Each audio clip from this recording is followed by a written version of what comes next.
Okay, another video, and this one brought to you by the discussion of the federal minimum wage mandate because Biden apparently is discussing potentially implementing a $15 minimum wage on the federal level.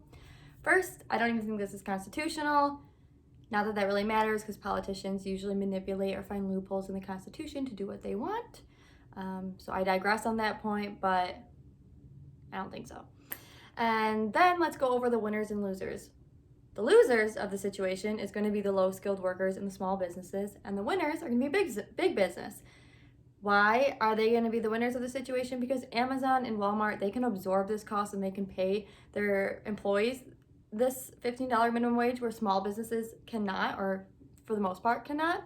And so good for them. Not for small business. It's a bigger financial burden on these small businesses.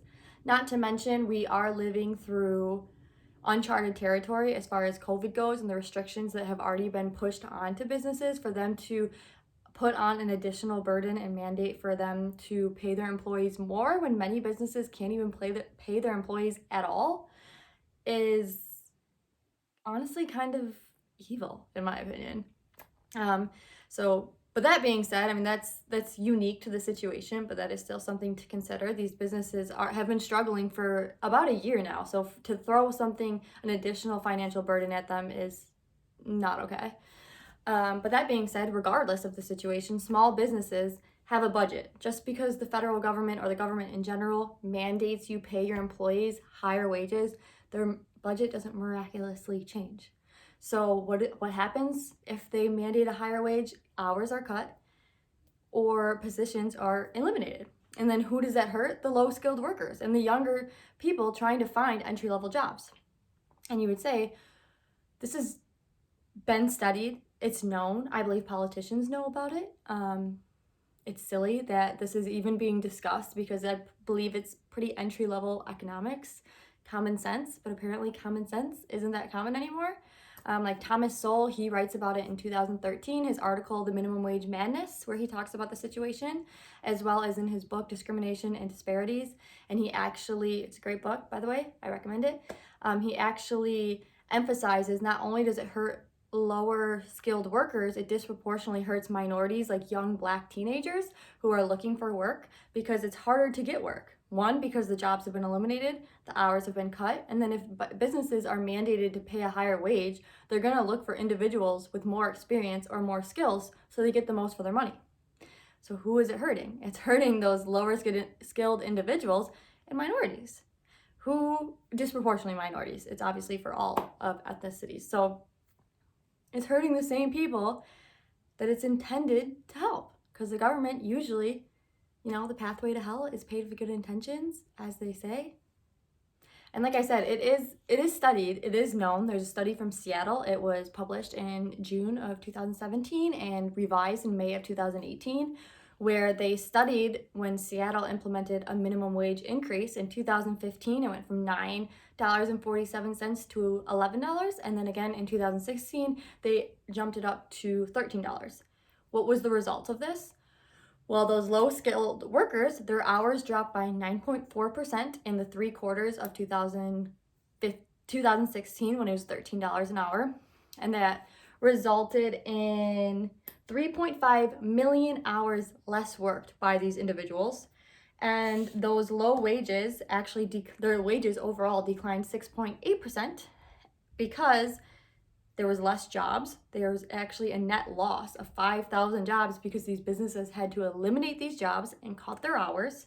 And the average person who received this wage increase actually went home with $74 less a month on average because either their job was eliminated or their hours were cut. So while implementing this, it actually hurt the same people it was supposed to help, and it did the complete opposite of what it was intended to do. Like I said, it's been studied. You can look it up. I encourage you to do so and demand that your politicians, when implementing or introducing policies and bills, have the record or the studies to back up these policies that they want to implement. And we, as citizens and voters, need to be more knowledgeable and stop being so emotional. Don't be so emotionally manipulated and let any politician tell you, because they care about you, this is what they want to do, and you being low information, saying, yeah, that sounds good. Take a minute, look it up, think about it, because this should be pretty common sense, and stop being emotionally manipulated. So with that, the $15 minimum wage would totally destroy low income, low skilled workers' chance at employment. It will hurt the economy, and it will do the complete opposite of what it's supposed to do. So before being on board with policies, look them up. Vote no on the federal minimum wage of $15 an hour. And let's say, honestly, I don't believe it should be implemented on the state level either. These politicians should not tell businesses how to run their businesses. Many of them have never run a business. They've never started a business. They've never worked for a business. They're career politicians. They don't know how to manage money. They don't know how to budget. So they should probably stay out of telling businesses how to run their business. But that being said, if you've explored or traveled around the US, you know cities, counties, states, the cost of living varies dramatically. So for a federal level minimum wage to be implemented, like South Dakota versus Texas or New Jersey versus Mississippi, should all be the same is asinine. It's not very intelligent. So I'm not for it on the state level, but it definitely shouldn't be the federal level. Again, decentralization, bring the power back to the states.